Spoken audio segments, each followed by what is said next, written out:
लोकसभा चुनाव की प्रक्रिया जो जो आगे बढ़ती जा रही है, त्यों अपनी हार को निश्चय देखते हुए इंडी गठबंधन के नेताओं की निराशा, हताशा और कुंठा इस तथाकथित मोहब्बत की दुकान के अंदर से एक जहरीली जुबान के रूप में सामने आती जा रही है। पहले भी प्रधानमंत्री श्री नरेंद्र मोदी जी के प्रति एहसास कमतरी यानी इंफीरियरिटी कॉम्प्लेक्स, ईर्ष्या और ग्लानि के कारण अनेक प्रकार के आपत्तिजनक, अभद्र, निंदनीय बयान दिए गए। परंतु अब ऐसा प्रतीत होता है कि इस तथाकथित मोहब्बत की दुकान में सिर्फ जहरीले सामान ही नहीं है, ये किसी सियासी फरमान का हिस्सा है। मतलब there is a possibility of a political dictate which is being given from the top to carry on giving these type of dastardly statements, not only against Prime Minister Shri Narendra Modi ji, but going to the extent of creating a divisive mindset among the people of the country. यानी अब सिर्फ प्रधानमंत्री श्री नरेंद्र मोदी जी के प्रति अवमानना और इसके बयान से आगे बढ़कर भारत के अंदर विभेदकारी, विभाजनकारी और राष्ट्र के विरोध तक जाने वाले, राष्ट्र की एकता पर आघात करने वाले बयानों तक आ गए। और कई बार ये लोग किस प्रकार का ज्ञान देते हैं, यही समझ से परे है। देखिए देश को कैसे भ्रमित करने का प्रयास करते हैं। अभी केरल के मुख्यमंत्री श्री पिनारी विजयन ने सीए के ऊपर बोलते बोलते एक बहुत विचित्र बयान दिया। यह बयान जितना विचित्र है उतना ही स्पष्ट इसकी मानसिकता है। उन्होंने कहा कि भारत माता की जय और जय हिंद के नारे पहले 2 मुसलमानों ने लगाए थे, इसलिए क्या इस नारे को त्याग देंगे? पहली विभाजनकारी मानसिकता यही है कि ये भारत माता की जय और जय हिंद के नारे एक भारतीय ने लगाए, ये नहीं दिखाई पड़ता है, उसमें हिंदू और मुसलमान दिखाई पड़ता है। दूसरी बात, उन्हें यह भी नहीं पता है कि जिसका उल्लेख वो कर रहे थे वो दीवान अजीमुल्लाह खां, नाना साहब पेशवा बाजीराव द्वितीय के दीवान थे, उस पेशवाई साम्राज्य के जिसे भारत के इतिहास में हिंदू पद पातशाही कहा जाता है। तो देखिए आधा अधूरा ज्ञान, टकराव करने के लिए सब कुछ। तो मैं इंडी गठबंधन और कम्युनिस्ट पार्टी और श्री पिनारी विजयन के ज्ञान में और अभिवृद्धि करते हुए बता देना चाहता हूं कि वंदे मातरम जो आनंद मठ में लिखा गया, उसका सबसे पहले राजनीतिक मंच के ऊपर जो गायन हुआ वो 1895 में कांग्रेस के कलकत्ता सेशन में हुआ और जिसकी अध्यक्षता रहमतुल्लाह अहमद सयानी ने की थी।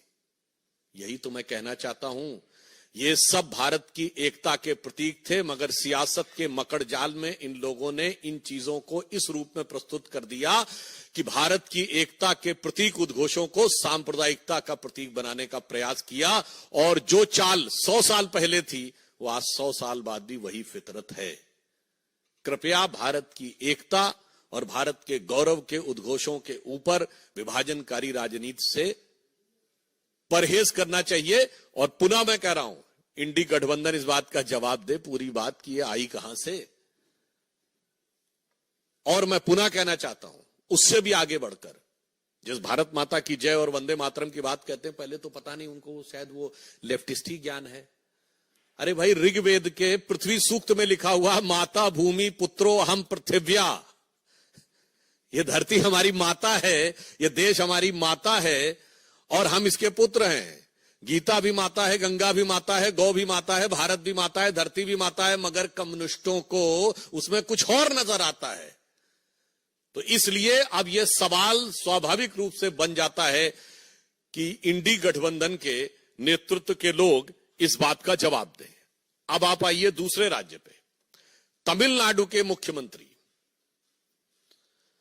एमके स्टालिन साहब ये कहते हैं कि तमिलनाडु के लोगों को उनके लिए वोट करना चाहिए और प्रधानमंत्री श्री नरेंद्र मोदी जी के प्रति उनके मन में, अब तो मैं ये भी कहूंगा, सिर्फ अवमानना नहीं है, असुरक्षा का भाव आ गया है। I want to make it very clear that now the statement of Sri M.K. Stalin, who is trying to portray that Sri Narendra Modi ji is not working to the interest of Tamil Nadu people, is derived not only from the motive of having disrespect towards Prime Minister, but rather than it signifies a sense of insecurity in him. Because at present, Prime Minister Shri Narendra Modi is the most popular leader even in Tamil Nadu. और मैं fact के रूप में बता देना चाहता हूं, भारत के इतिहास में पहली बार ऐसा हुआ है। मैं पूछना चाहता हूं, प्रधानमंत्री जी ने अभी काशी में एक माह पूर्व तमिल में जो बोला था उसे एआई के जरिए सीधे तमिल में ट्रांसलेट किया गया। मैं विनम्रता और चुनौती से डीएमके से पूछना चाहता हूं कि आज तक कभी किसी भारत के प्रधानमंत्री की स्पीच रियल टाइम में जो हिंदी भाषी क्षेत्र में दी गई हो, तमिलनाडु में नहीं, हिंदी भाषी क्षेत्र में दी गई स्पीच तमिल में ट्रांसलेट की गई है? अगर की गई हो तो बता दें। यह प्रधानमंत्री जी की राष्ट्रीय एकात्मता के प्रति भाव का प्रतीक है। क्या काशी तमिल संगम और सौराष्ट्र तमिल संगम कभी हुआ? आज भारत की राजधानी दिल्ली में गौरव का प्रतीक जिसमें G20 हुआ, उस भारत मंडपम के बाहर नटराज की जो मूर्ति लगी है, यह तो तंजावुर की से निकली हुई नटराज की वह मूर्ति है जिसे तमिल संस्कृति में सबसे गौरव का प्रतीक माना जाता है। इसलिए मैं कहना चाह रहा हूं कि आज आप भी चाहें तो नमो ऐप पे जाके चेक भी कर सकते हैं, सभी भारतीय भाषाओं में रियल टाइम ट्रांसलेशन उनकी स्पीच का अवेलेबल है। भारतीय भाषाओं के प्रति जो सम्मान और उनके विकास के लिए जो कार्य प्रधानमंत्री मोदी जी ने किया है, शायद ये इन नेताओं के मन में असुरक्षा का भाव उत्पन्न करता जा रहा है। और हम ये भी पूछना चाहते हैं, आज तो आप उस कांग्रेस के साथ हैं जिसने एक नहीं अनेक बार तमिलनाडु में सरकार बर्खास्त की। श्री एमके स्टालिन कृपया बताएं कि 1998 में अटल जी की सरकार आने से पहले डीएमके की कौन सी सरकार अपना कार्यकाल पूरा कर पाई थी? कांग्रेस ने तमिलनाडु में कभी विपक्ष की सरकारों को कार्यकाल नहीं पूरा करने दिया। और श्री पिनारी विजयन बताएं कि भारत के इतिहास की पहली गैर कांग्रेसी सरकार 1957 में केरल में कम्युनिस्ट पार्टी की ईएमएस नंबूदरीपाद जी के नेतृत्व में हुई, क्या कार्यकाल पूरा कर पाई थी? इसलिए जिनका अतीत इतना खतरनाक है वो आज के यथार्थ से डर रहे हैं। Those who are having this type of dark past, now they are fearful of the present day ground realities, which is having a very huge support from the grassroots level in favor of Shri Narendra Modi. तीसरा, कर्नाटक से। अब बताइए, कर्नाटक के कांग्रेस सरकार के संस्कृति मंत्री श्री शिवराज तंगडाडी ने बयान दिया है कि जो छात्र मोदी मोदी के नारे लगाएं उनके ऊपर थप्पड़ मारने चाहिए। मैं पूरे देश के जो भी इंटेलेक्चुअल एस्टैब्लिशमेंट के लोग हैं, अपार्ट फ्रॉम इंडी गठबंधन, पूछना चाहता हूं, क्या इस देश में लोकतंत्र को समाप्त करने का अरण्य रोदन करने वाले की रुदाली करने वाले लोगों से पूछना चाहता हूं, राजनीतिक नारे लगाने के ऊपर आप थप्पड़ मारने की बात करेंगे और वो भी प्रधानमंत्री जी के नाम के ऊपर, और आप कहेंगे कि यह लोकतंत्र है? और फिर वहां तो कांग्रेस की सरकार है। मैं पूछना चाहता हूं कांग्रेस पार्टी से, सोनिया जी से, राहुल जी से और कांग्रेस के अध्यक्ष खड़गे जी जो वहीं से हैं, ये वही कांग्रेस पार्टी है जो गांधी जी के विचारों का अपने को प्रतीक बोलती थी। जो कहा जाता था एक थप्पड़ मारे दूसरा थप्पड़ आगे कर दो, गाल आगे कर दो, अगर एक गाल पे थप्पड़ पड़े तो दूसरा गाल आगे कर दो, इन विचारों वाले आज कहते हैं कि नारा लगे तो थप्पड़ मारना शुरू कर दो। ये अवश्यंभावी हार की हताशा में हिंसा तक उतर आने की एक खतरनाक प्रवृत्ति का प्रतीक है। ये कांग्रेस उन्हीं गांधी जी की प्रतीक है जिन्होंने तो नोआखली में जाके इसलिए अनशन किया था कि अगर हिंदू समाज के लोग मारे भी जा रहे हैं, हिंसा भी कर रहे हैं, हत्याएं भी हो रही हैं, तो भी प्रतिक्रिया मत करो, शांति से बैठे रहो और आज कहते थप्पड़ मारना शुरू कर दो। इसलिए यह दर्शाता है कि ये राहुल गांधी की कांग्रेस का गांधी की कांग्रेस से कोई मतलब नहीं है।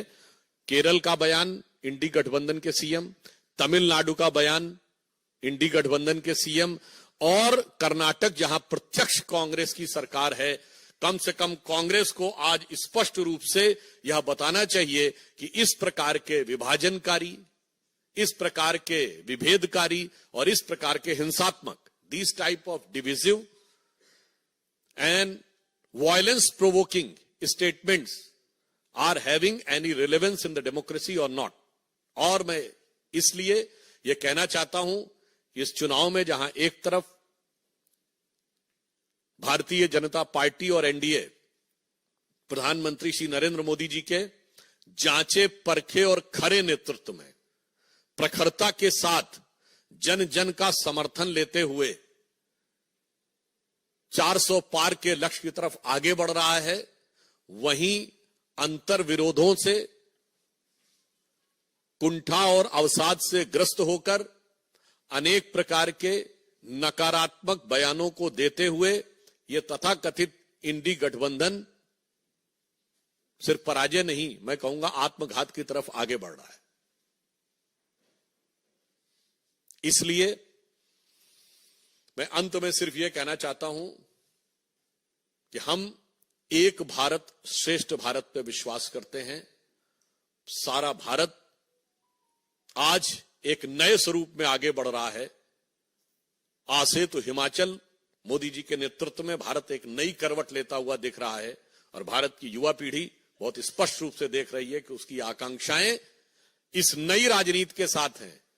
ये पुराने जमाने की घिसी पिटी राजनीति, वर्ग, जाति, क्षेत्र में विभाजन करके व्यक्तिगत स्वार्थ और अहंकार को साथ में रखकर चलने की राजनीति अब पूरी तरीके से आउट ऑफ डेट यानी कालबाह्य हो रही है, वो उसके साथ खड़े हैं।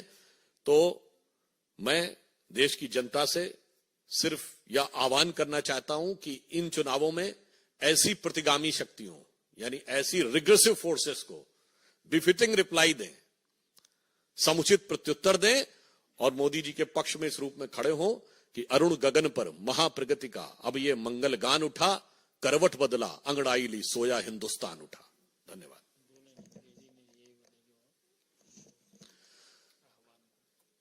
Lastly, I would like to urge and request to youth of this country that the time has come to come along with Prime Minister Shri Narendra Modi ji for ushering India into a new era which will make it economic superpower, the most prominent country in the world, which is its legitimate and designated place since most of the time in the history. The time has come.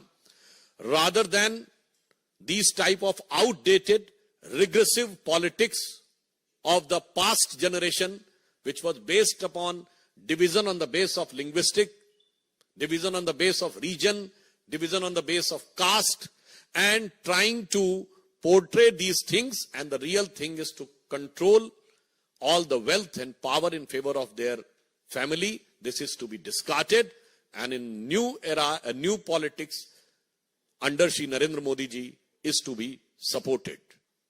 So, in this context, I would like to add one thing, that whatever darkness they want to put forth in front of India, but the youth is witnessing a great future ahead. With the Robert Frost poem, woods are lonely, dark and deep, but I have promises to keep, and miles to go before I sleep, and miles to go before I sleep. So we are marching ahead miles in under the leadership of Prime Minister Shri Narendra Modi to make India a new, powerful, developed and Jagat Guru. मित्रों, एक एक करके प्रश्न। Devendra Parashar, India TV.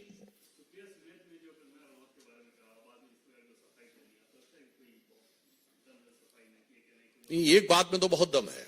उन्होंने कहा कि हमारे account जो थे वो दूसरे कई लोग डील कर रहे थे। पहले उनकी गठबंधन की एक नेता है जिनके प्रश्न वाले अकाउंट विदेश से डील हो रहे थे।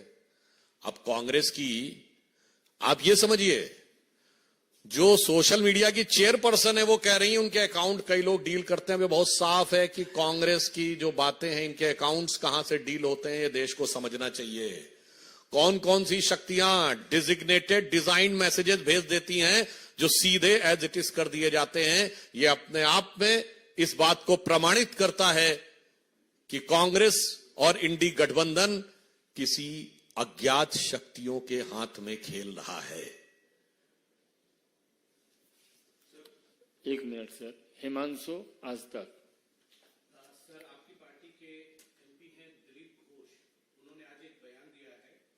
बंगाल की मुख्यमंत्री गोवा में जाकर कहती है मैं गोवा की बेटी हूं, त्रिपुरा में कहती है मैं त्रिपुरा की बेटी हूं, और ये बताएं कि वो उनके पिता कौन है, ऐसे किसी की बेटी ना बन जाए। देखिए, इस बयान के संदर्भ में मुझे जानकारी नहीं है, मगर मैं इतना जरूर कहना चाहता हूं कि हम सब भारतीय जनता पार्टी के कार्यकर्ता और यह मानते हैं कि हर भारतवासी भारत मां का ही बेटा और बेटी है, और हम सब उस भाव में विश्वास रखते हैं, तेरा वैभव अमर रहे मां, हम दिन चार रहे न रहे। आनंद पांडे, टीवी 9। जिन इस विषय में हमारी स्थानीय इकाई निर्णय लेगी, जहां तक मेरी जानकारी है वो संभवतः इसकी शिकायत करेंगे। कमलेश जी।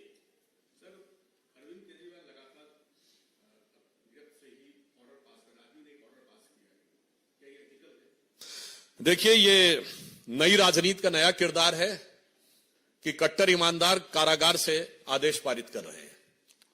तो मुझे लगता है इसमें क्या इथिकल है, इससे ज्यादा गंभीर इसमें पॉलिटिकल इशू है। ये देश की जनता के सामने एक बात बहुत साफ करता है कि जो लोग आके दावा करते हैं ना कि हम आएंगे और नई राजनीति लाएंगे, नया सवेरा लाएंगे, उनकी असलियत क्या होती है वो दिख गया।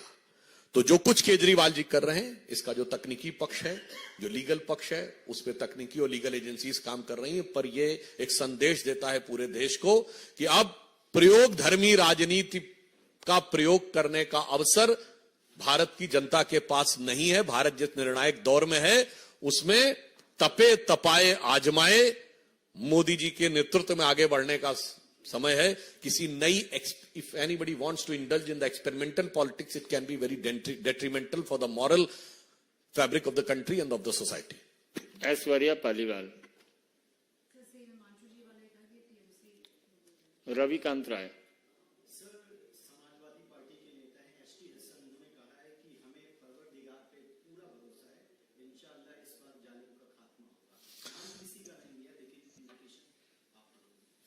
जो उन्होंने कहा है तो मैं भी ये कहना चाहता हूं, अब उन्होंने परवरदिगार का नाम लिया तो मैं उसी पे उनको जवाब दे देना चाहता हूं कि साहब वो मोदी विरोध की नफरत में इस कदर एहसास कमतरी से वाबस्ता है कि उन्हें समझ में नहीं आ रहा कि हकीकत क्या है। तो जिसे कहते हैं, और इतनी दरार उनके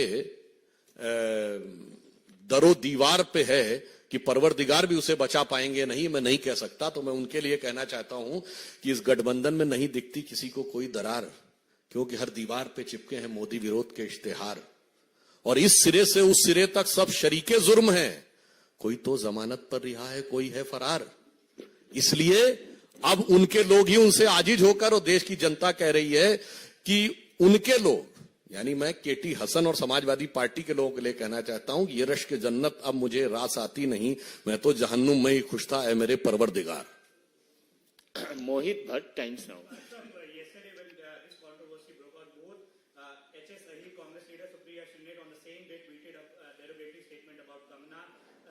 Again, they both said that somebody else accessed it, but two leaders making same statement on same day, sir. Do you think it's part of a larger plan? How do you think? That's why I have used the word that consistently these type of negative, dastardly statements are coming not by just by default, it is coming by design. इसीलिए मैंने कहा कि नफरत की दुकान के ये जहरीले सामान किसी सियासी फरमान के आधार पर आ रहे हैं. There is a political dictate which has been designed to create a negative atmosphere because उनको पता है कि पॉजिटिव पर तो वो कोई बात करने की स्थिति में नहीं. प्रज्ञा साक्षी. सर, अधीर रंजन चौधरी जी का बयान आया है. उन्होंने कहा है कि वरुण गांधी को बीजेपी ने टिकट इसलिए नहीं दिया क्योंकि वो गांधी फैमिली से हैं, उनको हमारे साथ आना चाहिए, हम उनको चुनाव. कांग्रेस के नेता प्रतिपक्ष हैं, वो राहुल गांधी जी के बयान के बारे में तो बता नहीं सकते हैं कि अभी तक राहुल गांधी का टिकट अमेठी से क्यों नहीं घोषित हुआ है. और वो अगर हमारे बारे में बोल रहे हैं तो मुझे लगता है कि उनको अपने बारे में सोचना चाहिए. और फिर अगर वो ये कह रहे हैं तो इसका मतलब वो मान रहे हैं कि भारतीय जनता पार्टी का कोई युवा नेता जो मोदी जी की सेना का है वो बड़ा नेता तो है. मतलब अब उनके बड़े नेता कितने बड़े हैं और कितने छोटे हैं उनके बयान से साबित हो जाता है. बहुत बहुत धन्यवाद.